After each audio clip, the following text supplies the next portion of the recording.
আসসালামু আলাইকুম। দেশবন্ধু কবি মোহাম্মদ সাইদুর রহমান এবারে একটা আধুনিক গান শোনাবেন বিশ্ববাসীর কাছে নোবেল পুরস্কার চেয়ে। শুরু করছি। আমার বিশ্ববাসীর কাছে একটা মিনতি জানাই, আমি কবি একটা নোবেল পুরস্কার চাই। আমার বিশ্ববাসীর কাছে একটা মিনতি জানাই, আমি কবি একটা নোবেল পুরস্কার চাই। এতিম আমি গরিব, আমি বড়ই অসহায়, কবির কার্য চালাতে গিয়ে আমি নিরুপায়। এতিম আমি গরিব, আমি বড়ই অসহায়, কবির কার্য চালাতে গিয়ে আমি নিরুপায়। অর্থ সময়ের অভাবে কাজ বন্ধ হয়ে যায়, আমি বিশ্ববাসীর কাছে একটা মিনতি জানাই, আমি কবি একটা নোবেল পুরস্কার চাই। পরের শ্রমে মাঠের শ্রমে যাহাই অর্থ পাই, সংসার তাতে চলে বড় কঠিন হয়ে দাঁড়ায়।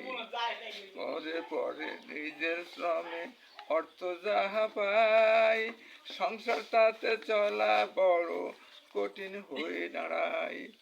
লেখাপড়া করি কখন, লেখাপড়া করি কখন, সময় নাহি পাই, আমি কবি একটা নোবেল পুরস্কার চাই।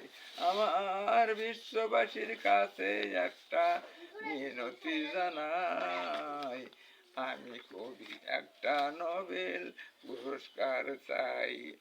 তাই বিশ্ববাসীর কাছে আমার বড় আবেদন, তাই বিশ্ববাসীর কাছে আমার বড় আবেদন, নোবেল পুরস্কার দিয়ে আমায় শান্তিতে দাও স্থান। লেখার পথ সুগম হবে, শান্তি ধরাই পাই, লেখার পথ সুগম হবে, শান্তি ধরাই পাই, আমি কবি একটা নোবেল পুরস্কার চাই। আমার বিশ্ববাসীর কাছে একটা মিনতি জানাই, আমি কবি একটা নোবেল পুরস্কার চাই। আসসালামু আলাইকুম। ভাই, আপনারা কবিতা দেখবেন এবং কমেন্ট করবেন, ফ্যান হবেন। এটা নোবেল পুরস্কার চেয়েছি ভাই ডক্টর ইউনূস, তাছাড়া জামাত, শিবির, বিএনপি সবাই আপনারা কবিতা দেখবেন এবং কবিকে ভাইরাল করার ব্যবস্থা নেবেন, এই আমার অনুরোধ।